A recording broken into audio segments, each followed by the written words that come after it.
¿Sabes ese día que debería ser el más feliz de tu vida? Pues bien, el bautizo de mi nieto Pedrito debería haber sido así, pero cuando mi hija Cristina se volvió hacia mí, frente a todos los invitados, y me dijo: «Madre, aquí no hay sitio para ti, vete ahora mismo». Fue como si la tierra se hubiera abierto bajo mis pies. Yo, que pasé 9 meses cuidándola en mi vientre, que sostuve su mano en cada fiebre, en cada pesadilla, fui expulsada del bautizo de mi propio nieto. Si estás viendo esto ahora, por favor, dale a me gusta, suscríbete al canal y comenta aquí abajo desde qué ciudad me estás escuchando. Necesito saber que no estoy sola en este dolor. Mi nombre es María de las Gracias, tengo 62 años y esta es mi historia. Todo empezó hace mucho tiempo, cuando Cristina aún era una niñita de trenzas y rodillas raspadas. Yo era costurera, trabajaba en casa, con aquella vieja máquina Singer que mi madre me dejó en herencia. El ruido de la máquina era como una música para mí, aquel tec-tec-tec constante que envolvía mis días. Me despertaba a las 5 de la mañana, preparaba el café, hacía unas tostadas y me iba directa a la máquina. Las clientas llegaban temprano, antes de ir al trabajo, para probarse vestidos, ajustar dobladillos, encargar ropa para fiestas. La casa siempre olía a tela nueva y a café recién colado. Cristina creció en aquel ambiente, jugando con retales de colores en el suelo, haciendo ropitas para sus muñecas con sobras, de tela estampada y satén. Ella era mi compañera, mi ayudante, mi razón para despertarme cada día. Su padre, Joaquín, nos había dejado cuando ella tenía solo 3 años. Simplemente salió a comprar tabaco y nunca regresó. Dicen que se fue a Madrid, que formó otra familia allí. Nunca más tuve noticias, así que éramos solo nosotras dos contra el mundo. Yo cosía de sol a sol para pagarle una escuela privada, para comprarle cuadernos bonitos, lápices de colores, esas zapatillas que veía en 1900 en el escaparate y que le hacían brillar los ojitos. Recuerdo el día en que ella se ganó la muñeca que tanto deseaba, una Barbie rubia con vestido rosa. Me acosté tarde haciendo un vestido de novia por encargo, pero valió la pena cada puntada cuando vi su sonrisa en la mañana de Navidad. Cristina siempre fue muy estudiosa, sacaba buenas notas, ayudaba en casa, me peinaba el pelo por la noche mientras charlábamos sobre el día, me contaba sobre sus amigas de la escuela, sobre los profesores, sobre el sueño que tenía de ser veterinaria. Quería cuidar de los animales. Decía que eran puros, que nunca herían a nadie a propósito como sí lo hacía la gente. Yo veía mis propios ojos en ella, veía mi fuerza, mi garra. Cuando entró en la facultad de veterinaria, lloré de alegría. Era una buena universidad, privada, pero yo me las arreglaría. Aumenté la clientela. Empecé a hacer vestidos de fiesta más elaborados, de novia, de graduación. Mis manos se hinchaban al final del día. La espalda me dolía tanto que apenas podía levantarme de la silla, pero no importaba. Mi hija iba a graduarse, iba a ser alguien en la vida, iba a tener todo lo que yo no tuve. Fue en la universidad donde conoció a Fernando. Él estudiaba administración de empresas.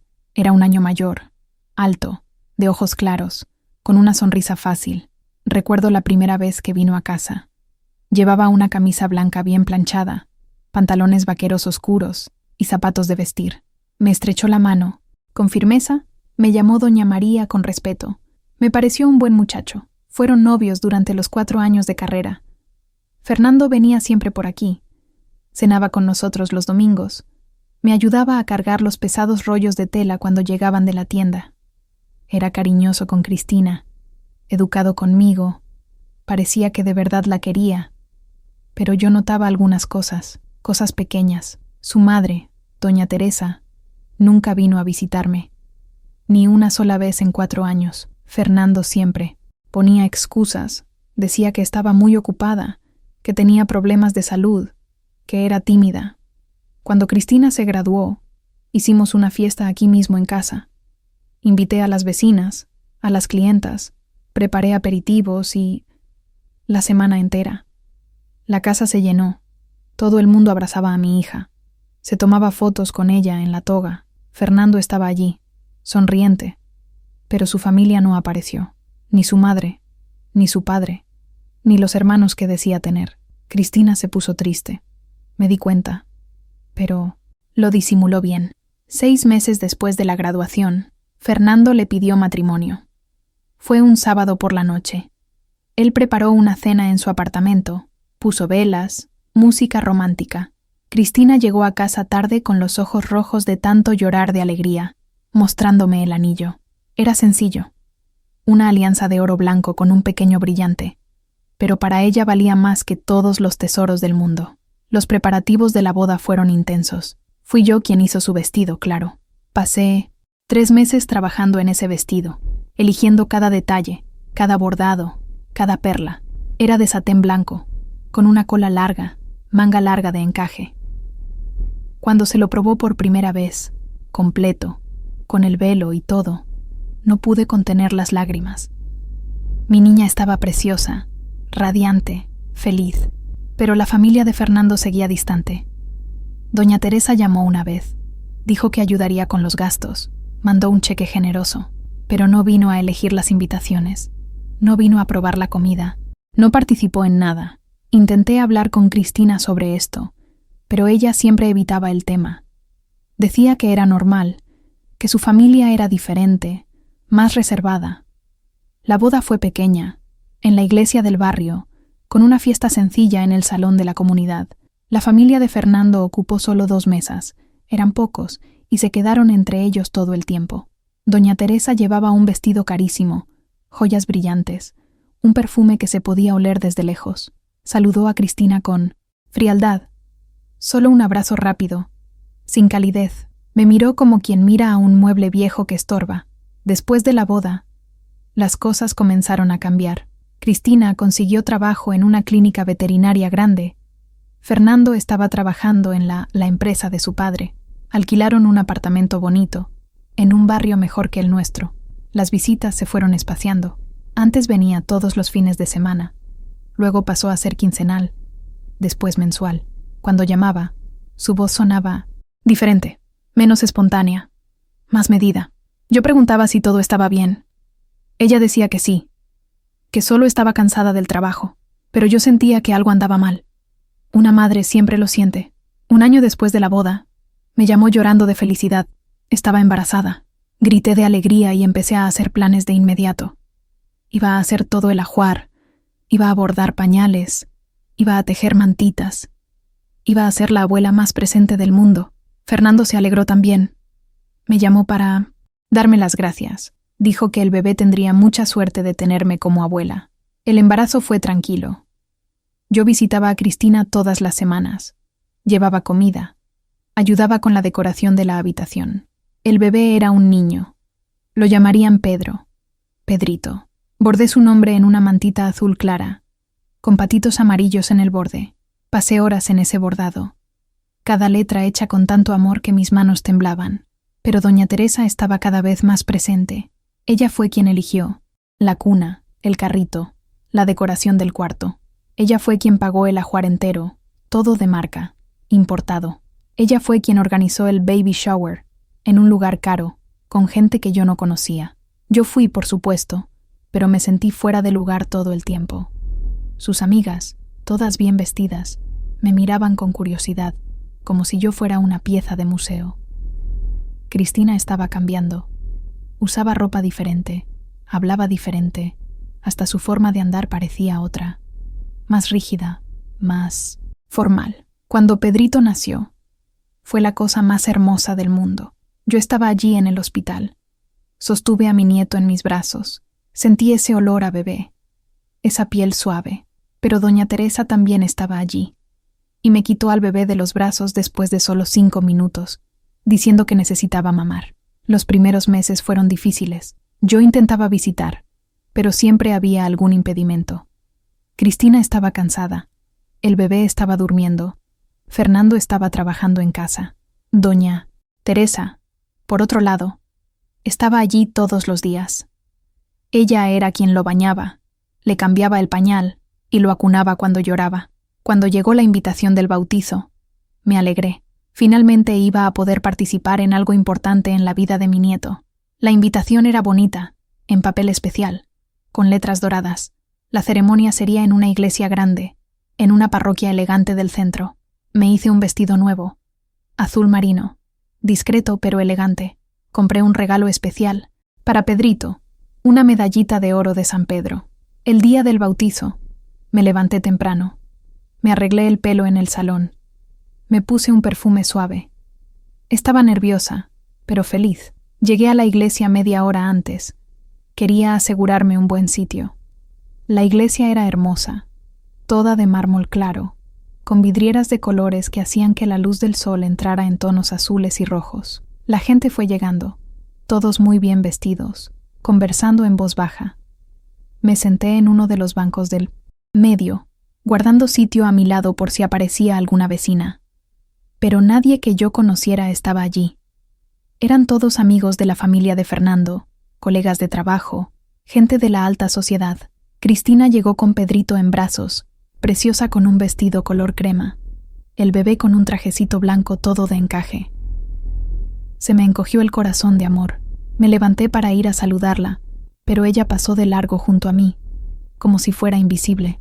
Sentí una punzada en el pecho, pero pensé que tal vez no me había visto. Estaba ocupada con el bebé. La ceremonia comenzó.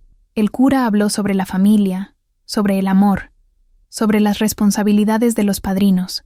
Yo miraba a Pedrito allí en la pila bautismal, tan pequeñito, tan perfecto. Doña Teresa era la madrina, por supuesto. Ella sujetaba al bebé con aquel aire de posesión, como si fuera suyo. Después de la ceremonia, todos fueron al salón de celebraciones, contiguo a la iglesia. Todo era muy lujoso, con mesas decoradas, flores. Había camareros de uniforme sirviendo champaña y canapés.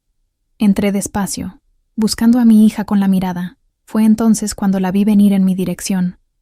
Su rostro estaba serio, sus ojos duros. Mi corazón empezó a latir más rápido. Se detuvo frente a mí, y antes de que pudiera decir nada, pronunció aquellas palabras que jamás olvidaré. «Mamá, aquí no es tu sitio. Vete ahora». El mundo pareció detenerse en ese momento. El sonido a mi alrededor se amortiguó, como si estuviera bajo el agua. Vi los labios de Cristina moverse, pero las palabras tardaron unos segundos en tener sentido en mi cerebro. «Aquí no hay sitio para ti. Vete ahora». ¿Cómo que no había sitio para mí? Yo era la abuela de Pedrito. Yo era su madre. La había llevado en brazos durante años. Había cosido cada pedacito de su vida con mis propias manos. «Mamá, ¿me has oído?», repitió, esta vez más alto, y algunas personas a nuestro alrededor empezaron a mirar. «Necesito que te vayas. Ahora». Tenía la garganta seca. Las palabras no querían salir. Intenté sujetar su mano, pero ella retiró el brazo como si mi tacto quemara. «Cristina, hija, ¿qué está pasando?», pregunté, y mi voz salió temblorosa, casi un susurro. «¿He hecho algo mal?». Miró a los lados, comprobando si alguien estaba prestando atención. Doña Teresa estaba a unos metros de distancia, conversando con un grupo de mujeres elegantes, pero sus ojos estaban fijos en nosotras. Sostenía a Pedrito en brazos, y el bebé gimoteaba en mí me siente voz baja, como si sintiera la tensión en el ambiente. «Tú no encajas aquí, mamá», dijo Cristina, y cada palabra fue como una puñalada. «Esta gente es diferente, tiene un nivel social distinto. Te vas a sentir incómoda y me vas a dejar en evidencia. Es mejor que te vayas a casa». «¿Incómoda? ¿En evidencia?». Repetí esas palabras en mi mente, tratando de entender. ¿Era mi hija diciéndome eso? La misma niña a la que yo despertaba de madrugada para hacerle papilla cuando estaba enferma, la misma que me sujetaba la mano con fuerza durante las tormentas porque le tenía miedo a los rayos. «Te crié sola, Cristina». Mi voz salió más firme ahora, a pesar de las lágrimas que empezaban a empañar mi visión. «Trabajé día y noche para que tuvieras todo. ¿Y ahora me estás echando del bautismo de tu hijo porque no soy lo suficientemente elegante?». «No se trata de ser elegante, mamá. Es sobre…». Ella buscó las palabras correctas, pero yo sabía lo que quería decir. «Es sobre pertenencia. Tú no perteneces a este mundo. Y yo pertenezco ahora». Fernando apareció a su lado en ese momento. Puso la mano sobre el hombro de Cristina, en un gesto que parecía protector, pero yo vi allí algo posesivo, controlador. «Doña María», dijo con esa voz suave que siempre usaba conmigo, «quizás sea mejor que se vaya a casa. Parece usted cansada, y aquí habrá mucha gente, mucho ruido. No va a ser cómodo». Lo miré, a aquel hombre que tantas veces había recibido en mi casa, que había comido de mi comida, que había dormido en mi sofá cuando se quedaba hasta tarde estudiando con Cristina, a ese hombre que yo había tratado como a un hijo, y ahora estaba allí, pidiéndome educadamente que me fuera, como si yo fuera una visita inoportuna. Solo quiero estar cerca de mi nieto, dije, y mi voz se quebró. Intenté contener las lágrimas, pero empezaron a resbalar por mi rostro, arruinando el maquillaje que me había hecho con tanto cuidado. Por favor, déjenme al menos sostenerlo un momento. Cristina miró a Fernando, como pidiendo permiso. Él negó con la cabeza ligeramente. Un no casi imperceptible. No va a poder ser, mamá. Está irritable. Necesita dormir. En otro momento puedes venir a casa. En otro momento. ¿Cuántas veces había escuchado eso en los últimos meses? Otro momento, mamá. No es un buen momento, mamá. Estamos ocupados, mamá. Las excusas siempre eran distintas, pero el resultado era siempre el mismo. Yo me quedaba fuera de la vida de mi hija y mi nieto, mirando a través de una cristalera que no podía atravesar. Doña Teresa se acercó, con Pedrito en brazos. El bebé había dejado de llorar y miraba a su alrededor con esos ojitos curiosos. Me dolió el pecho por el deseo de tomarlo, de sentir su peso en mis brazos, de besar esa frentita suave. María, dijo mi nombre sin el doña, como si yo fuera una sirvienta, una inferior. Creo que será mejor que te vayas. Este no es lugar para problemas. ¿Problemas? Yo no estaba causando ningún problema. Solo había llegado al bautizo de mi nieto, un evento al que había sido invitada. Miré la invitación que aún sostenía en mi bolso, aquel bonito papel con letras doradas. Mi nombre estaba allí, María de las Gracias, escrito a mano con esa letra esmerada. ¿Cómo podía estar escrito allí y al mismo tiempo no haber un lugar para mí? La gente de alrededor ya estaba mirando descaradamente. Oí susurros, risitas ahogadas. Una mujer de vestido verde comentó algo con su amiga y ambas miraron en mi dirección. Sentí cómo me ardía el rostro de vergüenza. Estaba siendo humillada públicamente por mi propia hija, en el bautizo de mi propio nieto. Está bien, dije finalmente, con la voz baja, derrotada. Me voy. Pero miré directamente a los ojos de Cristina mientras lo decía. Solo espero que algún día entiendas lo que estás haciendo. Y espero que Pedrito nunca sienta el dolor que estoy sintiendo ahora. Di la espalda antes de que pudieran ver más lágrimas caer.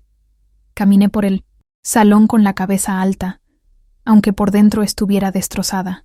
Cada paso era un esfuerzo inmenso. Mis piernas temblaban. Mi corazón latía sin compás. Pasé junto a los camareros con sus bandejas de champán, por las mesas decoradas con flores caras, por la tarta de 3 pisos con el nombre de Pedrito en glaseado azul. En la salida, me apoyé en la pared por un momento, intentando recuperar el aliento. Una de las organizadoras de la fiesta se acercó, una joven con un tailleur negro. «La señora, ¿está usted bien? ¿Necesita ayuda?», preguntó ella con genuina preocupación. «Estoy bien. Gracias. Mentí, porque no tenía fuerzas para explicar. Solo me marcho antes. Tomé un taxi en la puerta de la iglesia. El conductor era un señor de mediana edad, con cabello canoso y una expresión cansada. «¿A dónde, señora?», preguntó él, y le di mi dirección con la voz aún embargada. Durante todo el trayecto, me quedé mirando por la ventana sin ver realmente nada. Las calles pasaban borrosas así causa de mis lágrimas. El conductor debió notar que algo iba mal porque no intentó entablar conversación. Solo condujo en silencio, respetando mi dolor. Cuando llegué a casa, la tarde estaba cálida y soleada, un contraste cruel con la oscuridad que sentía por dentro. Pagué el taxi, entré, cerré la puerta con llave y me derrumbé en el sofá. Lloré como no lo hacía en años. Lloré por la humillación, por el rechazo, por la pérdida de mi hija ante un mundo que yo no conocía y que no me quería. La casa estaba demasiado silenciosa, ese silencio pesado que parece engullir todos los sonidos. Miré a mi alrededor y vi las marcas de mi vida con Cristina por todos lados, las fotos en la pared, de ella de bebé, de niña, de su graduación, la máquina de coser antigua donde le había hecho tanta ropa, el sofá donde pasábamos horas charlando sobre todo y sobre nada. Me levanté y fui hasta su dormitorio. Sí, se había mudado hacía años, pero yo mantenía la habitación exactamente como la había dejado. La cama hecha con la colcha de retazos que cosí cuando era adolescente, las estanterías con los libros de veterinaria, los muñecos de peluche de su infancia, los portarretratos con fotos de nosotras dos. Me senté en su cama y tomé uno de los ositos de peluche. Era marrón, descolorido, con una oreja un poco torcida porque Cristina había insistido en llevarlo a todas partes cuando era pequeña. Abracé aquel osito y me permití volver al pasado, cuando ella era mi niña, cuando nuestro amor era simple y verdadero, sin interferencias de clase, social o estatus. Recordé todas las veces que me había dicho que me amaba, que yo era la mejor madre del mundo, que nunca me abandonaría. ¿Dónde estaba esa niña ahora? ¿Cuándo exactamente perdí a mi hija? ¿Fue un proceso gradual o hubo un momento específico en que decidió que yo ya no era lo suficientemente buena para estar en su vida? El teléfono sonó, sacándome de mis recuerdos. Era mi vecina, doña Rosa, una señora de mi edad que vivía al lado desde hacía más de 20 años. María, ¿ya has vuelto? Pensé que el bautizo duraría todo el día. Volví antes de tiempo, dije, intentando mantener la voz firme. No me sentía bien. ¿Quieres que vaya para hacerte compañía? Se ofreció, y yo casi acepto. Pero no tenía fuerzas para contar lo que había sucedido. Aún no. No hace falta, Rosa. Gracias. Voy a descansar un rato. Está bien, querida. Cualquier cosa. Solo tienes que llamarme. Colgué, y volví a quedarme a solas con mis pensamientos. Las horas pasaron lentamente, cada minuto pareciendo una eternidad. Intenté comer algo, pero la comida no me entraba. Intenté ver la televisión, pero las imágenes no tenían sentido. Todo lo que podía pensar era en aquella escena, en aquellas palabras. Aquí no hay sitio para ti. Cuando cayó la noche, agarré mi móvil y miré las fotos antiguas de Cristina. Tenía cientos de ellas, desde bebé hasta adulta. En todas veía amor, complicidad, conexión. ¿Cómo habíamos llegado hasta ahí? ¿Cómo podía borrarse tan fácilmente el amor de toda una vida? Pensé en llamarla, en intentar entender, en pedir disculpas por algo que ni siquiera sabía si había hecho. Pero no llamé. Algo dentro de mí, un resto de dignidad, me lo impidió. No había hecho nada malo. No merecía aquel trato. Y si ella creía que yo no era lo suficientemente buena para su mundo ahora, entonces quizás era mejor mantener la distancia. Pero el dolor, el dolor era insoportable. Era un dolor físico, que me oprimía el pecho y me dejaba sin aliento. Era el dolor de perder a alguien que aún seguía viva, de ser rechazada por quien más amas en el mundo. Y lo peor de verdad, era saber que tenía un nietecito allí, tan cerquita, y que no podía estar cerca de él. Dormí mal esa noche, si es que conseguí dormir.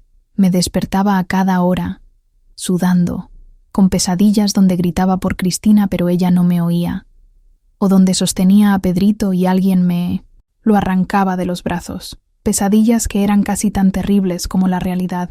Los días siguientes pasaron como si estuviera caminando dentro de una niebla. Hacía las cosas en automático. Me levantaba, preparaba un café, barría la casa, encendía la máquina de coser, pero era como si estuviera viendo mi propia vida desde fuera, como si no fuera yo la que estaba allí sentada, manipulando telas e hilos. El ruido de la máquina, que antes era una música familiar, comenzó a irritarme. El tec-tec-tec parecía latir al compás del martilleo de las palabras de Cristina en mi cabeza. Aquí no hay lugar para ti. Las clientas seguían viniendo. Doña Lourdes trajo un vestido de fiesta para ajustar. Su hija iba a casarse. Doña Elena encargó 2 vestidos para un bautizo. Cuando pronunció la palabra bautizo, sentí una opresión tan fuerte en el pecho que tuve que sujetarme al borde de la mesa. Disimulé con una sonrisa. ¡Ah, qué bendición!, fingí decir con naturalidad. ¿Quién va a ser? Y ella siguió hablando, toda entusiasmada, sin imaginar la tormenta que aquella simple palabra despertaba dentro de mí. Por las noches, me encontraba sentada en la oscuridad del salón, mirando a la nada, la televisión encendida sin sonido, solo luces parpadeando en la pantalla. A veces, el olor a talco de bebé parecía invadir el ambiente de la nada, como si Pedrito estuviera allí, corriendo por la casa. Cerraba los ojos y casi podía escuchar una risa infantil resonando por las habitaciones. Pero cuando los abría de nuevo, todo lo que encontraba era el silencio pesado y la casa vacía. Una tarde, doña Rosa llamó a mi portón. Ella nunca fue de formalidades. Siempre llegaba con ese carácter expansivo, dando palmadas y gritando mi nombre. María, ¿estás en casa, mujer? Ven un momento. Necesito contarte algo. Abrí el portón y ella entró sin más, trayendo consigo ese olor a jabón barato mezclado con el perfume demasiado dulce que tanto le gustaba. Se sentó en mi cocina como si fuera la dueña, tiró de una silla, arrastrándola por el suelo de cerámica, lo que provocó un chirrido agudo. Me di cuenta de cómo hasta esos pequeños sonidos me estaban molestando últimamente. «Has adelgazado, María», dijo, mirándome de arriba abajo. «¿Y ese ojo hinchado? ¿Has estado llorando acaso? ¿Se puede saber qué está pasando?» Pensé en mentir, en decir que era alergia, cansancio, cualquier cosa, pero la verdad pesaba tanto dentro de mí que acabó escapándose. «Rosa, ¿te acuerdas del bautizo de mi nieto, verdad?» «Claro que me acuerdo, mujer. Me enseñaste la invitación toda orgullosa». «¿Qué tal?» «Debió ser precioso». Tragué saliva. «Fue diferente». Lo conté todo. Cada detalle. Desde la forma en que Cristina pasó de largo a mi lado en la iglesia hasta el momento en que me echó del salón. Mientras yo hablaba, las manos de doña Rosa apretaban la taza de café con fuerza. Los nudillos se le ponían blancos. Cuando terminé, respiró hondo y chasqueó la lengua nerviosa. «Mira, María, te voy a decir una cosa. Hay gente que es hija, pero no nace agradecida. No sé qué le pasa por la cabeza a Cristina, pero eso que te ha hecho», sacudió la cabeza indignada. «No tiene perdón, no». Sentí una mezcla de alivio e incomodidad. Alivio porque alguien confirmaba que yo no estaba loca, que realmente había sido tratada injustamente. Incomodidad porque, incluso después de todo, me dolía escuchar a alguien hablar así de mi hija. «Está distinta, Rosa. Ya no es mi niña. Es como si la hubiera perdido en otro mundo, un mundo que no entiendo». «Pues entiende una cosa, amiga mía», continuó doña Rosa, apoyando el codo en la mesa e inclinándose hacia mí. «Ese mundo suyo es de pura apariencia. Gente a la que solo le importa la marca de ropa, el coche que conduces, con el apellido que lleva. Si no encajas, te descartan. Pero Dios lo está viendo. Y Dios no duerme». Sus palabras me confortaron un poco, pero el dolor seguía ahí, enraizado. Aún así, esa noche, me fui a acostar sintiéndome un poquito menos sola. Saber que a alguien le importaba, que alguien encontraba aquello un absurdo, marcaba la diferencia. Los días fueron pasando, y yo esperaba una llamada de Cristina. Imaginaba que, pasado el calor del momento, ella se arrepentiría, me buscaría, me pediría disculpas. Cogía el móvil a todas horas. Comprobaba si tenía algún mensaje, alguna llamada perdida. Nada. Su silencio era un peso sobre mis hombros. Una semana después, tomé valor y decidí enviar un mensaje yo misma. Me quedé unos buenos minutos mirando fijamente la pantalla en blanco, pensando qué escribir. Borré y reescribí varias veces hasta finalmente enviar algo simple. «Hija, espero que todo esté bien contigo y con Pedrito. Quería decirte que te quiero y que estoy aquí, si me necesitas». Me quedé sujetando el móvil en la mano, como si eso fuera a hacer que la respuesta llegara más rápido. La aguja del reloj de la cocina hacía un ruidito constante, tic-tac, tic-tac, marcando cada segundo de mi ansiedad. Pasó 1 hora, 2, 3, ninguna respuesta. Por la noche, el móvil sonó. Mi corazón se disparó. Creí que era ella. Pero era un mensaje de la operadora. Promoción de recarga. Me sequé las lágrimas que insistían en aparecer y dejé el aparato a un lado. 2 días después, finalmente llegó una respuesta. Corta, fría, casi mecánica. «Estamos bien, mamá. Gracias por preguntar. En este momento estamos muy ocupados. Aquí, luego hablamos». No hubo un «yo también te quiero». No hubo un «perdona por el otro día». No hubo nada. Aquel mensaje podría haber sido escrito por cualquier persona, no por mi hija. Aún así, me aferré a aquel «luego hablamos», como quien se agarra a un salvavidas en alta mar. El tiempo fue pasando. y ese luego nunca llegaba. Empecé a prestar atención a cosas que antes lo dejaba pasar. Recordé pequeñas situaciones a lo largo de los últimos años. La vez que Cristina me pidió que no fuera a una cena de celebración de su nuevo empleo, diciendo que sería solo con el personal de la empresa. La vez que me pidió que no usara aquel vestido de flores en el restaurante elegante donde íbamos a almorzar, sugiriendo uno más discreto. La vez que en una llamada comentó que alguien había preguntado si yo era su niñera cuando nos vieron juntas en el centro comercial, y a ella le había parecido gracioso. En su momento, me reí con ella. Hoy veo que quizás ya eran señales de algo mayor, pequeños indicios de que, poco a poco, sentía vergüenza de mí. Un sábado, mientras organizaba unas cajas viejas en el armario, encontré un cuaderno antiguo de Cristina, de esos de adolescente, con cubierta de banda y pegatinas. Lo hojeé sin mucha intención, hasta que una página me llamó la atención. Era una redacción del colegio. El título era «La persona que más admiro en el mundo». Mi corazón se aceleró. Empecé a leer, y allí estaba yo, descrita con tanto amor, que mis manos empezaron a temblar. Cristina hablaba de la madre que se levantaba temprano para trabajar, de la máquina de coser que nunca paraba, de las manos callosas, del olor a café y tostadas, del abrazo fuerte al final del día. Decía que quería ser fuerte como yo, que yo era su heroína. Cerré el cuaderno con cuidado, como si sostuviera algo sagrado. Aquella redacción era la prueba de que, un día, yo lo había sido todo para ella. Y me pregunté, una vez más, ¿dónde fue que perdí a mi hija? Un miércoles sofocante, con el calor pegándose a la piel. Recibí una llamada inesperada. El número era desconocido. «Diga», contesté, limpiándome las manos en el delantal. «¿Doña María?» Era una voz masculina, formal.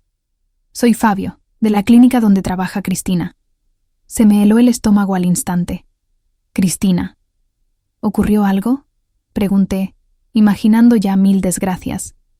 No, disculpe, no es nada grave», se apresuró a explicar. «Es que hoy no está contestando el teléfono y necesitaba un documento que parece que usted tiene. Aquel certificado de vacunación antiguo del perro de ustedes, Toby, lo recuerda. Su madre comentó que usted guarda esos documentos viejos y los necesitamos para un informe».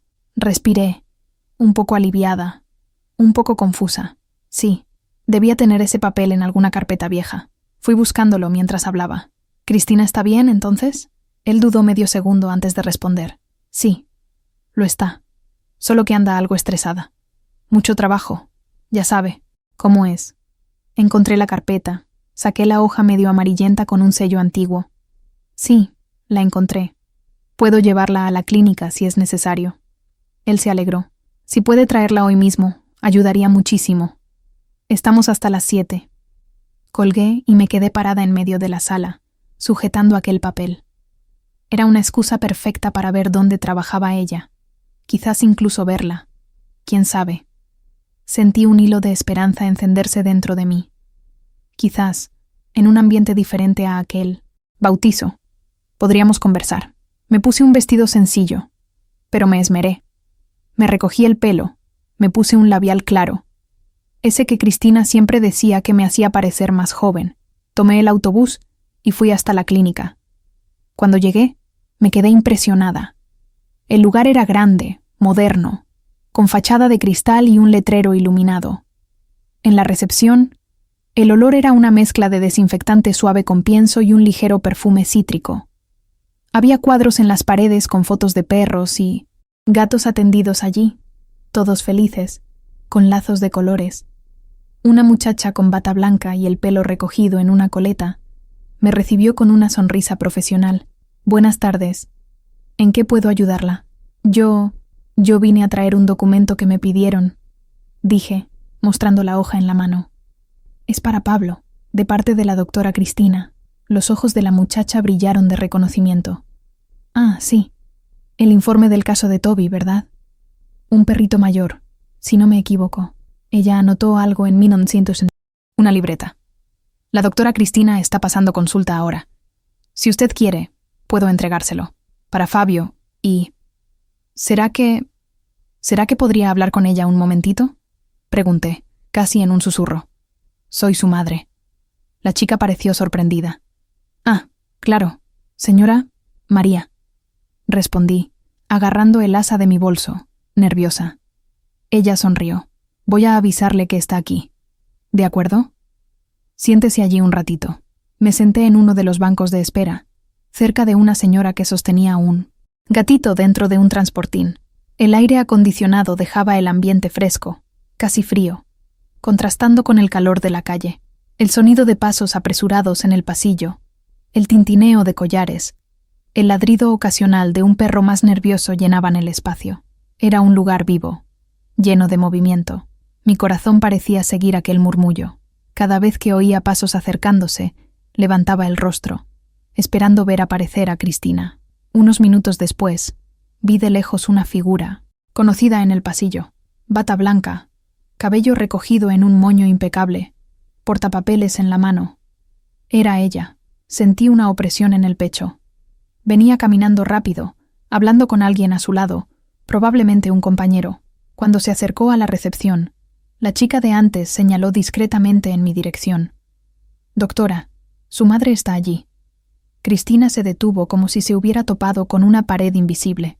Por un segundo, nuestras miradas se encontraron. Vi sorpresa, incomodidad y algo que no pude descifrar. Respiró hondo. Se ajustó la bata y vino hacia mí. Mamá, ¿qué haces aquí? Su voz no era agresiva, pero tampoco tenía dulzura. Apreté el documento entre mis manos. Fabio llamó pidiendo aquel papel de Boliña, ¿recuerdas? Vine a traerlo. Aproveché que estaba cerca de casa. Ella tomó la hoja rápidamente, sin que nuestras manos se tocaran. Ah, gracias. Era importante, de verdad. Miró a los lados, como si le preocupara quién podría estarnos viendo. Este es un ambiente de trabajo, mamá. No puedo quedarme mucho tiempo. Tengo una cita programada. Lo sé, hija, dije deprisa, con miedo de que se marchara antes de que yo decir lo que necesitaba. Yo solo quería saber si estás bien, si Pedrito está bien. Cristina enderezó los hombros, su postura profesional regresando con fuerza. Estamos bien, sí, respondió ella, casi automáticamente. Solo que muy ajetreado, con mucha responsabilidad. Hubo un silencio extraño entre nosotras. Yo podía oír el sonido de un perro gimiendo en alguna sala de al lado, el pitido de algún equipo, el timbre del teléfono en la recepción. Todo parecía más fuerte en ese momento. Hija, me arriesgué, en voz baja, sobre el día del bautismo. Yo nunca quise avergonzarte. Yo solo quería estar allí, con ustedes. Su rostro se cerró al instante, como si yo hubiera pulsado un botón. Mamá, por favor, aquí no es lugar para hablar de eso. Mantuvo la voz baja, pero había un hilo de irritación. Ya te dije que fue un malentendido. Apareciste sin estar preparada. La gente es exigente. Necesito cuidar mi imagen. Sin estar preparada. La palabra resonó en mi mente. Otra forma bonita de decir que yo era demasiado simple para su mundo. Sentí que mi rostro ardía de nuevo. Yo me preparé, hija, dije, tragándome el orgullo. Compré ropa, me arreglé el pelo. Pensé que estaba a la altura. Cristina suspiró, impaciente. No es solo eso, mamá. Es la forma en que hablas, las cosas que comentas, las historias que cuentas. Eres demasiado espontánea. Y esa gente, ella no terminó la frase, pero yo entendí. Esa gente no quería a alguien como yo cerca. Antes de que yo pudiera responder, un muchacho apareció en el pasillo, también con bata. Chris, el próximo dueño ya llegó, el perro de la cirugía, dijo él, sin notar el ambiente tenso. Ella se giró hacia él con una sonrisa rápida y profesional. Ya voy, Fabio.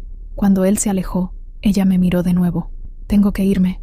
Gracias por traer el documento. Y, mamá, la próxima vez, me mandas una foto antes, ¿vale? Así te ayudo a elegir una ropa más adecuada, si hay alguna ocasión importante. Sentí como si me hubieran dado una bofetada. No por lo que dijo en sí, sino por la naturalidad con que habló, como si yo fuera una niña que aún no supiera cómo comportarse. Está bien, Cristina, dije, con la voz apagada. Siento haber molestado. Ella dudó un segundo, como si quisiera decir algo más, pero solo asintió con la cabeza. Adiós, mamá. Luego hablamos. Dio media vuelta y se fue por el pasillo, el sonido de sus pasos resonando en el suelo liso.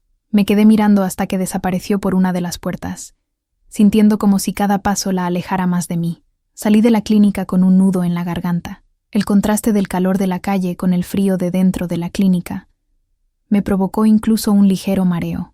Me senté un rato en una parada de autobús, tratando de respirar. La ciudad seguía normal a mi alrededor. Claxones, gente conversando, olor a churros viniendo de un puestecito cercano. Pero dentro de mí, algo muy serio se había roto. Fue allí, ese día, que algo empezó a cambiar no solo en la relación con Cristina, sino también dentro de mí. Por primera vez, en lugar de solo culparme o intentar entender su punto de vista, apareció una pregunta diferente. ¿Hasta qué punto estaba dispuesta a empequeñecerme para encajar en el mundo que ella había elegido? Volví a casa, y en lugar de ir directa a la máquina de coser, fui de nuevo a su habitación. Miré a mi alrededor, detenidamente. Cada objeto parecía contar una historia. La mochila del instituto, los libros de la universidad, los cuadernos, las fotos. Me senté en el borde de la cama y me quedé allí, quieta. Recordé otra escena, de muchos años antes. Cristina tenía unos 14 años y fue invitada a la fiesta de cumpleaños de una compañera rica. Llegó a casa desolada porque no tenía ropa de moda para ir. Yo tomé un vestido antiguo mío, que ella siempre decía que era hortera, y en 2 noches lo transformé en un modelito totalmente nuevo. Estaba preciosa. Recibió muchos elogios. Volvió radiante. Me abrazó y dijo: «Mamá, eres mágica. Haces que encajemos en cualquier lugar». En ese momento, me senté en la cama y volví a llorar. Pero, mezclado con la tristeza, empezó a nacer un hilo de indignación.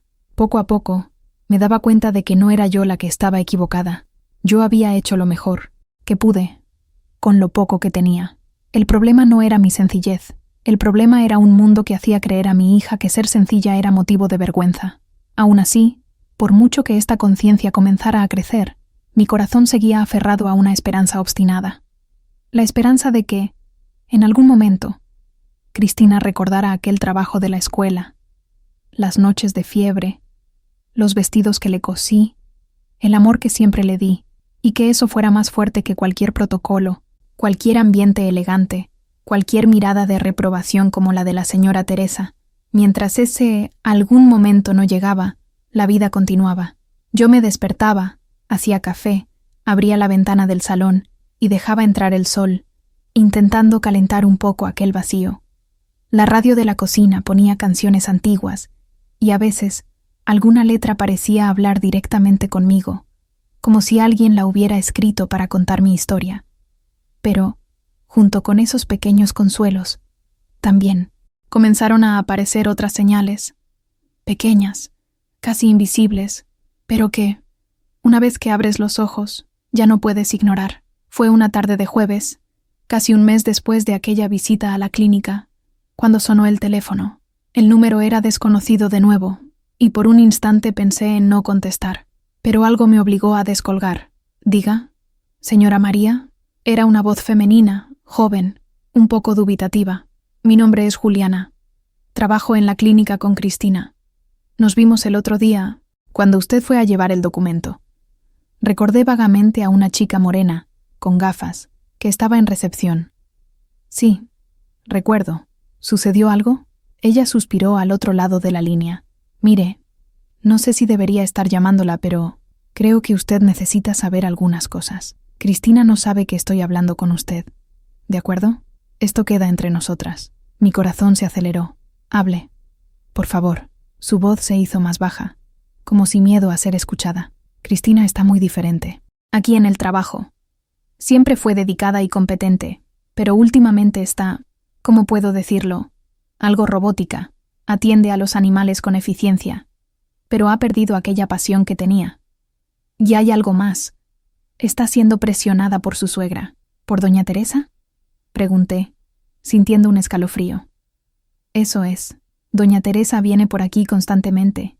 Trae a Pedrito para unos chequeos que ni siquiera siempre son necesarios, y se pasa metiendo basa en todo. El otro día la oí hablando con Cristina en el aparcamiento. Decía que Cristina necesitaba alejarse de personas que rebajan la imagen de la familia. Doña María, estaba hablando de usted. Cerré los ojos, sintiendo la puñalada. Así que era eso. Doña Teresa estaba detrás de todo, envenenando a mi hija contra mí. Y hay más, continuó Juliana. Fernando también la está presionando. Él quiere que deje la clínica y trabaje en la empresa de su padre, en un puesto administrativo.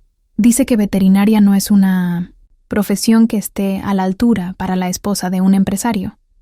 Cristina no quiere, pero él insiste todos los días.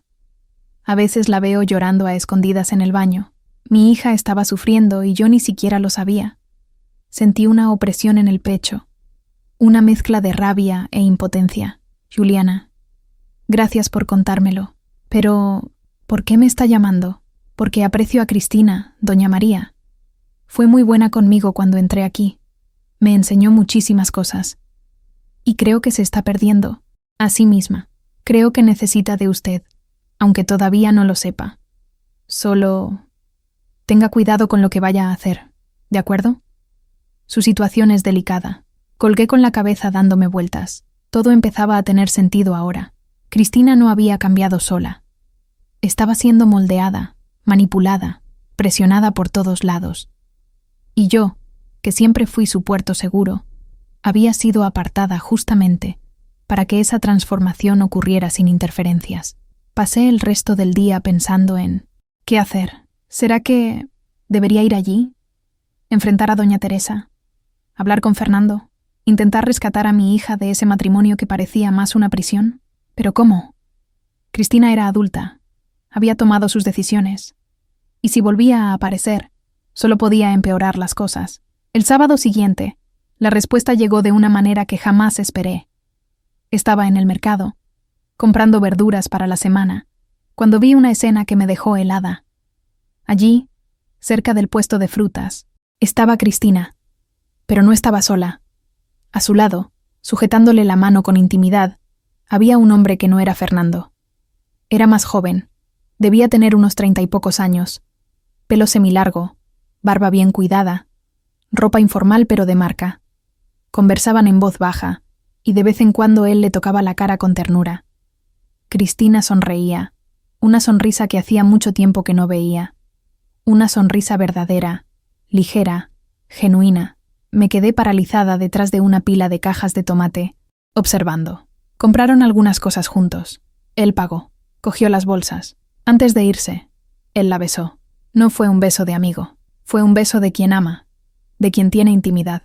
Cristina correspondió, y por un momento pareció tan cómoda, tan ella misma, que se me encogió el corazón.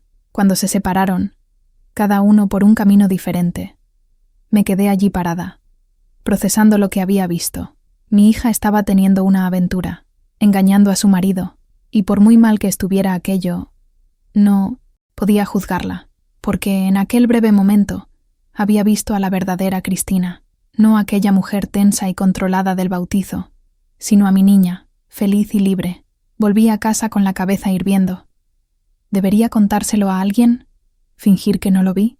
¿Confrontar a Cristina? Cada opción parecía peor que la anterior. Decidí, por fin, guardarme aquello para mí. Si mi hija estaba buscando la felicidad en otro sitio, ¿quién era yo para interferir? Pero el universo tenía otros planes. 3 días después, el martes por la noche, mi portón casi fue derribado de tanto que golpearon. Abrí asustada y allí estaba Cristina. El pelo despeinado, la ropa arrugada, los ojos rojos e hinchados de tanto llorar. Entró sin pedir permiso. Cerró la puerta tras de sí y se derrumbó en mis brazos. «Mamá, ayúdame», sollozaba, aferrada a mí como hacía cuando era pequeña y tenía pesadillas. «Por favor, ayúdame». La llevé dentro. Me senté en el sofá. La abracé con fuerza. «Hija, ¿qué pasó? Cuéntale a mamá». Entre sollozos y palabras entrecortadas, la historia fue saliendo. Fernando había descubierto el lío. Alguien le había sacado una foto a ella con el otro hombre y se la había enviado anónimamente. Se puso furioso, la llamó de todo. Dijo que iba a pedir el divorcio y a quitarle la custodia de Pedrito. La señora Teresa también lo sabía y estaba amenazando con demandar a Cristina por adulterio, difamación, todo lo que pudiera para destruir a mi hija. Y lo peor, mamá, continuó ella con la voz rota, lo peor es que ni siquiera amo a Fernando. Nunca lo amé de verdad. Me casé con él porque parecía lo correcto. Tenía dinero, una familia bien estructurada, un futuro garantizado. Pensé que iba a aprender a amarlo, pero cada día que pasa me siento más asfixiada, más atrapada. Esa casa no es mi casa. Esas personas no son mi familia. Perdí quién soy, mamá. Y yo te aparté a ti, la única persona que realmente me amaba. Le acaricié el pelo, sintiendo cada palabra como un bálsamo y un veneno a la vez. Bálsamo porque, finalmente, estaba escuchando la verdad. Veneno porque dolía saber que había sufrido tanto. Sola, y yo no pude estar allí.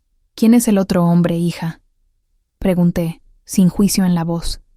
Ella se limpió la cara con el dorso de la mano. Es Diego. Él también es veterinario. Trabaja en una ONG que cuida animales callejeros. Nos conocimos en un congreso, hace unos 6 meses. Empezó como amistad, pero... Respiró. Hondo. Con él me siento yo misma, mamá. Puedo hablar de los casos de la clínica, puedo usar ropa vieja, puedo comer palomitas en la calle. Él no le importa si uso maquillaje caro o si mi pelo está peinado. Él me quiere a mí, a la verdadera Cristina, no a la versión que la familia de Fernando quiere que yo sea. Sostuve sus manos. ¿Y lo amas a él? Ella asintió, llorando de nuevo. Lo amo, madre. Lo amo tanto que duele, pero ahora lo he arruinado todo. Fernando me va a quitar a mi hijo. Voy a perder a Pedrito. Ese miedo yo lo conocía bien. El miedo a perder un hijo. Respiré hondo. Hija, mírame. Ella levantó los ojos enrojecidos. Vamos a encontrar una solución. No vas a perder a Pedrito. Pero tienes que tomar una decisión. ¿Quieres continuar en ese matrimonio, en esa vida que no es tuya? ¿O quieres luchar por tu felicidad, aunque sea difícil? Ella permaneció en silencio por un largo momento. El reloj de pared marcaba el tiempo, cada segundo pareciendo una eternidad. Afuera, se oía el ladrido de un perro, el ruido de un coche pasando. Dentro de casa, solo el sonido de nuestra respiración. Quiero ser feliz, madre, dijo finalmente, con una determinación que no veía desde hacía años. Quiero a Diego, quiero volver a ser yo misma. Pero tengo miedo. Tengo mucho miedo de lo que puedan hacer. Van a hacer lo peor que puedan, hija, dije, siendo honesta. Intentarán destruirte, humillarte, hacerte parecer la villana de la historia. Pero la verdad es que has estado en una jaula de oro durante mucho tiempo. Y una jaula, por muy bonita que sea, sigue siendo una prisión. Esa noche, Cristina durmió aquí en casa. Se acostó en su cama vieja, abrazada a su osito de peluche descolorido. Me quedé despierta en la sala pensando. La situación era grave.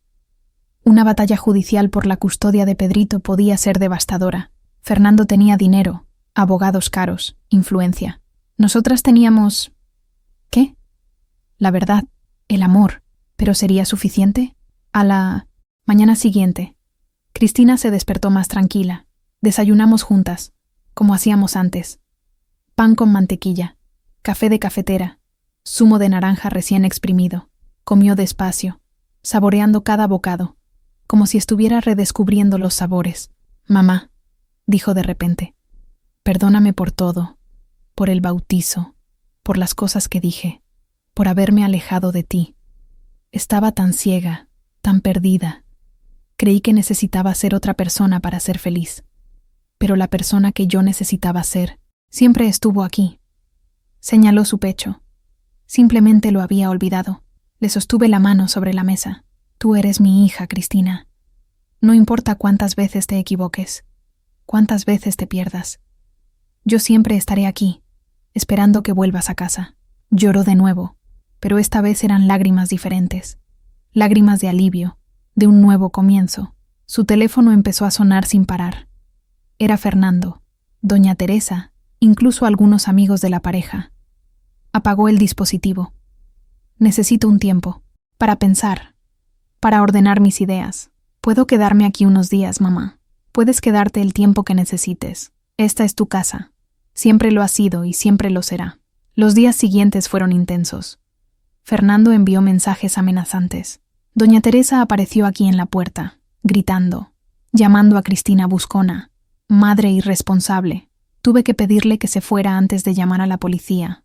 Se fue, pero no sin antes lanzarme una mirada llena de odio. Te arrepentirás de proteger a esa sinvergüenza, dijo. Voy a destruirlas a las dos. Cerré la puerta con fuerza. Cristina estaba temblando en la sala, pero intentaba mantenerse firme. Así es ella, mamá. Cuando no consigue controlar, destruye. A través de Juliana, de la clínica, conseguimos el contacto de una abogada especializada en derecho familiar. La doctora Marcia era una mujer de unos 50 años, con canas recogidas en un moño elegante, de mirada seria pero amable. Vino hasta aquí, se sentó en nuestra sencilla cocina y lo escuchó todo. Cuando Cristina terminó de relatar los hechos, la abogada anotó algunas cosas en su bloc de notas. Mira, no te voy a mentir.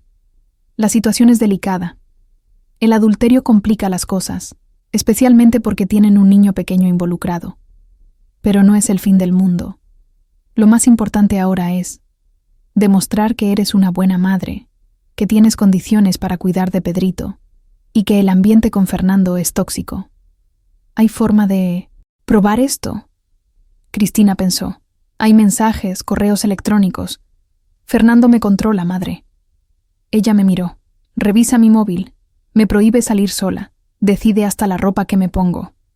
Y hay testigos en la clínica que pueden confirmar el acoso moral. La doctora Marcia asintió. Esto es genial. Lo vamos a usar. Vamos a demostrar que el matrimonio era abusivo, que tú estabas buscando una salida y que mereces la custodia compartida, como mínimo. ¿Y Diego? Pregunté. ¿Puede ayudar? Sí, puede. Si él está dispuesto a testificar a su favor, a demostrar que la relación entre ellos es seria y saludable, ayuda muchísimo. Cristina llamó a Diego ese mismo día. Él vino aquí al día siguiente. Era exactamente como lo había visto en la feria. Cabello semilargo, barba bien cuidada, ojos amables. Me estrechó la mano con firmeza. Señora María, mucho gusto. Cristina habla mucho de usted. Sentí una punzada de sorpresa. ¿Ella le hablaba de mí? El gusto es mío, Diego. Se sentó al lado de mí, no me siento sin tu. Cristina. Le sostuvo la mano con cariño. Quiero ayudar en todo lo que sea posible. Cris no merece pasar por esto. Ella es una persona increíble, y yo voy a estar a su lado, pase lo que pase. Los miré, y vi algo que nunca había visto entre Cristina y Fernando. Verdadera complicidad. Respeto mutuo. Amor genuino. Los días fueron pasando y la situación se fue desarrollando. Fernando presentó una solicitud de divorcio contencioso y la custodia exclusiva de Pedrito. La doctora Marcia respondió con todas las pruebas que teníamos. Mensajes abusivos, testimonios de la clínica, informes psicológicos. Pero su familia también tenía recursos. Contrataron investigadores privados, intentaron manchar el nombre de Cristina, esparcieron rumores en la ciudad. Una tarde, la doctora Marcia nos llamó a su despacho. Tenía novedades. Conseguí algo importante. Abrió una carpeta. Descubrí que Fernando tiene un historial de relaciones abusivas. Su exnovia, antes de conocerte a ti, Cristina, interpuso una orden de alejamiento contra él por agresión. Él pagó para silenciar el caso, pero conseguí los documentos. A Cristina se le abrieron los ojos de par en par. ¿Él le pegó? Sí, y también la amenazó. Eso lo cambia todo. A un hombre con historial de violencia doméstica difícilmente se le concede la custodia exclusiva de un menor. Por primera vez en semanas, vi un atisbo de esperanza en el rostro de mi hija, pero la lucha aún no había terminado. La audiencia estaba marcada para dentro de 2 semanas. Serían 14 días de ansiedad, de miedo, de oración, pero también de unión, porque por primera vez en mucho tiempo, Cristina y yo estábamos juntas de nuevo, no como madre e hija distantes, sino como aliadas, como compañeras en una batalla por su libertad. Y mientras los días pasaban, me daba cuenta de que algo estaba cambiando dentro de mí también. Yo ya no era solo la madre que aceptaba todo en silencio, me había convertido en una guerrera. Una guerrera defendiendo a su hija, a su nieto, y la verdad, y no iba a parar hasta que se hiciera justicia. El día de la audiencia amaneció nublado, con ese cielo gris que parecía pesar sobre toda la ciudad. Me levanté temprano, incluso antes de que sonara el despertador. con el corazón ya acelerado. Cristina tampoco había dormido bien. La oí moverse en el cuarto toda la noche, levantándose para beber agua, caminando por la casa. Cuando entramos en la cocina al mismo tiempo, nos miramos con esa expresión de quien sabe que el día será decisivo. Preparé un café fuerte, hice huevos revueltos y tostadas. Cristina intentó comer, pero apenas pudo tragar 2 bocados. «Mamá, ¿y si pierdo a Pedrito?» Su voz salió temblorosa, llena de miedo. «¿Y si el juez cree que soy una madre terrible por haber traicionado a Fernando?» Sostuve sus manos sobre la mesa, apretándolas con fuerza. «No eres una madre terrible, Cristina. Eres una mujer que estaba atrapada en un matrimonio, sin amor, y que tuvo el valor de buscar la felicidad. Eso no te hace menos. Madre, no te hace menos persona. El juez verá la verdad. Tengo fe en ello». Ella asintió, pero el miedo seguía ahí, estampado en su rostro. Yo misma también estaba aterrorizada por dentro, pero no podía dejar que ella lo notara. En aquel momento, yo necesitaba ser la roca, el pilar, la fortaleza. Nos arreglamos con cuidado. Cristina se puso un conjunto sobrio, azul marino, el cabello recogido en un moño discreto, maquillaje ligero. Yo me puse mi vestido gris, el más formal que tenía, y me recogí el cabello también. La doctora Marcia nos había orientado sobre cómo comportarnos, cómo hablar, incluso cómo sentarnos. Todo importaba. Diego pasó por aquí a las 8:30 para llevarnos. Él también estaba serio, de traje oscuro, pareciendo más mayor y más responsable de lo que solía ser. En el coche, durante el trayecto hasta el juzgado, nadie habló mucho. Solo el sonido de la radio muy baja y el ruido del tráfico de la ciudad llenaban el pesado silencio. Cuando llegamos al juzgado, se me revolvió el estómago. El edificio era inmenso, gris, con ese aire solemne e intimidador que tienen los edificios públicos antiguos. Subimos las escaleras, pasamos por el detector de metales y fuimos dirigidas a la sala de audiencias. Dentro, el ambiente era frío, paredes blancas, olor a papel viejo y a desinfectante de cloro, sillas de madera incómodas y alineadas. Al otro lado de la sala, ya estaban Fernando, doña Teresa y su abogado. Era un hombre de mediana edad, traje caro, maletín de cuero, postura arrogante. Fernando me lanzó una mirada cargada de rabia. Doña Teresa, a su lado, tenía el rostro inexpresivo, los labios apretados en una línea fina. Sujetaba el bolso en su regazo con tanta fuerza que los nudillos de sus dedos estaban blancos. La doctora Marcia llegó poco después. Nos saludó rápidamente y revisó algunas cosas con nosotras antes de que comenzara la audiencia. Manténganse tranquilas, miren al juez cuando hablen, respondan solo lo que se les pregunte y no pierdan la compostura, no importa lo que digan de ustedes. ¿Entendieron? Cristina respiró hondo y asintió. Yo también. Mi corazón latía tan fuerte que pensé que todos en la sala podían oírlo. Cuando entró el juez, todos se pusieron de pie. Era un hombre de unos 60 años, canoso, con gafas, de expresión seria, pero no antipática. Se sentó, organizó unos papeles en la mesa y dio inicio a la audiencia. Buenos días a todos. Estamos aquí para tratar la acción de divorcio contencioso y la disputa por la custodia del menor Pedro Enrique, hijo del matrimonio formado por Fernando Álvarez de la Serna y Cristina de Gracia Silva. Empezaremos escuchando al demandante. El abogado de Fernando se levantó, se ajustó el traje y comenzó. Excelencia, mi cliente busca la custodia exclusiva de su hijo al considerar que la madre del menor no ofrece un ambiente sano y moralmente adecuado. La señora Cristina ha cometido adulterio, ha traicionado la confianza de su esposo y ha expuesto a la familia a una situación de escándalo público.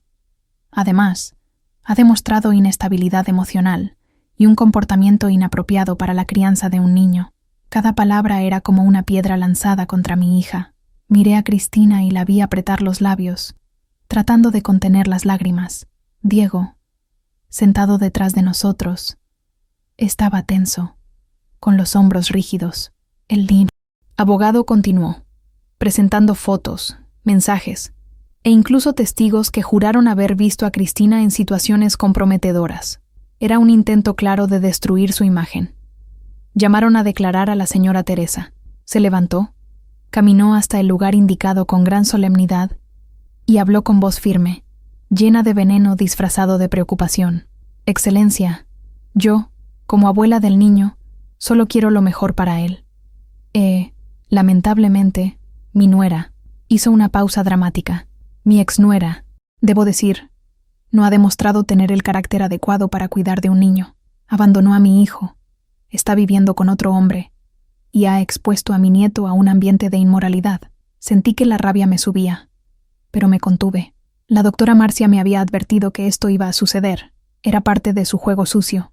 Cuando llegó el turno de nuestra defensa, la doctora Marcia se levantó con calma. Señoría, me gustaría presentar hechos que contradicen por completo esa narrativa distorsionada. Mi clienta, Cristina, es una veterinaria dedicada, madre presente y amorosa, que estuvo atrapada durante años en un matrimonio abusivo. Ella comenzó a presentar las pruebas, mensajes en los que Fernando controlaba cada paso de Cristina, correos electrónicos donde él le prohibía salir sola, testimonios de colegas de la clínica que confirmaron el ambiente opresivo, y entonces, la bomba, los antecedentes de violencia doméstica de Fernando contra su exnovia. El juez frunció el ceño, tomó los documentos y leyó con atención. El abogado de Fernando intentó impugnar, diciendo que era un proceso antiguo, que había sido malinterpretado, pero la doctora Marcia no dio tregua. Señoría, un hombre que agredió a una mujer en el pasado representa un riesgo para un menor, y hay indicios de que ese comportamiento controlador y violento continuó en el matrimonio con mi clienta. Fernando se levantó, rojo de rabia. Eso es mentira. Yo nunca le puse un dedo encima. El juez golpeó el mazo. Silencio. Señor Fernando, siéntese. Tendrá su oportunidad de hablar. Cristina fue llamada a declarar. Se levantó temblando, pero caminó con la cabeza alta hasta el lugar señalado. El juez la miró con atención. Señora Cristina, ¿puede explicar, con sus propias palabras, lo que sucedió en su matrimonio? Cristina respiró hondo. Señoría, me casé pensando que estaba tomando la decisión correcta. Fernando parecía un buen hombre. Venía de una buena familia. Pero justo después de la boda, las cosas cambiaron. Empezó a controlarlo todo. Mi móvil, mi ropa, mis horarios, mis amistades. No podía salir sin pedirle permiso. No podía visitar a mi madre sin su aprobación. Me sentía asfixiada, atrapada. ¿Y sobre la relación extramatrimonial?, preguntó el juez, sin un tono de juicio. Ella bajó la mirada, avergonzada. Me equivoqué, señoría. Sé que la traición no es justificable, pero yo estaba tan infeliz, tan perdida, que cuando conocí a alguien que me trataba con respeto, con cariño, yo me aferré a aquella esperanza. No fue planeado. Sucedió porque me estaba ahogando en ese matrimonio y encontré una boya. El juez anotó algo. ¿Y respecto a su hijo, Pedro? ¿Cómo es su relación con él? El rostro de Cristina se iluminó. Mi hijo lo es todo para mí, señoría. Me despierto de madrugada cuando llora. Le cambio el pañal, lo baño, le preparo la comida, le leo cuentos para que se duerma, le canto nanas. Él es la razón por la que me levanto cada día. Y yo jamás haría algo que pudiera perjudicarlo. Su voz se quebró al final, y algunas lágrimas rodaron por sus mejillas. El juez observó en silencio. Después fue el turno de Diego para declarar. Él habló sobre la relación, sobre cómo apoyaba a Cristina, sobre cómo estaba dispuesto a ayudar en la crianza de Pedrito si fuera necesario. Habló con sinceridad, sin intentar hacerse el héroe, simplemente mostrando que era un hombre decente que amaba a una mujer y respetaba a su hijo. Yo también fui llamada. Me levanté, con las piernas algo temblorosas, y fui hasta el lugar indicado. El juez me miró con amabilidad. Usted es la madre de Cristina, ¿correcto? Sí, señoría. ¿Podría contarnos un poco sobre su hija? ¿Sobre el tipo de madre que es? Respiré hondo, sintiendo el peso de todas aquellas personas que me observaban. Señoría, crié a mi hija sola. Su padre nos abandonó cuando ella era pequeña. Trabajé día y noche como costurera para darle educación, comida, ropa y amor. Y creció siendo una muchacha maravillosa, aplicada, dedicada, cariñosa. Cuando se quedó embarazada de Pedrito, vi el amor que sentía por ese bebé, incluso antes de que naciera.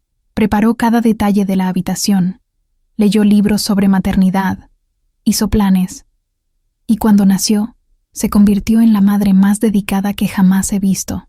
Hice una pausa, sintiendo cómo la emoción me embargaba.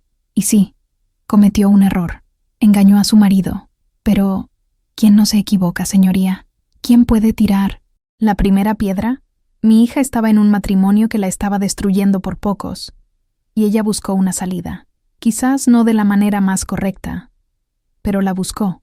Y eso no la convierte en una mala madre, la convierte en una persona humana, imperfecta, pero llena de amor para dar a su hijo. El juez asintió, tomando nota. Gracias, señora María. Volví a mi asiento sintiendo que había dado lo mejor de mí. Cristina me miró con gratitud, los ojos humedecidos. La audiencia continuó, durante algunas horas más. Más testigos, más argumentos, más acusaciones y defensas. Hasta que, finalmente, el juez dio por concluida la instrucción. Analizaré todas las pruebas presentadas y daré mi sentencia en un plazo de 30 días. Audiencia terminada. Golpeó el mazo y todos se pusieron de pie. Salimos de allí exhaustos, emocionalmente drenados. Fuera del juzgado, respiramos el aire de la tarde como quien emerge de debajo del agua. Cristina se derrumbó en los brazos de Diego, llorando de alivio y miedo al mismo tiempo. ¿Y ahora?, le preguntó a la doctora Marcia. Ahora esperamos, respondió la abogada, guardando los documentos en la carpeta. Pero creo que nos fue bien. El juez pareció sensible a su situación. Crucemos los dedos. Los 30 días que siguieron fueron los más largos de mi vida. Cada mañana me despertaba pensando si ese sería el día en que saldría la sentencia. Cristina siguió viviendo conmigo. Fernando no permitía que viera a Pedrito, lo que la destruía por dentro. Lloraba todas las noches, abrazada a la almohada, susurrando el nombre de su hijo. Diego venía todos los días después del trabajo.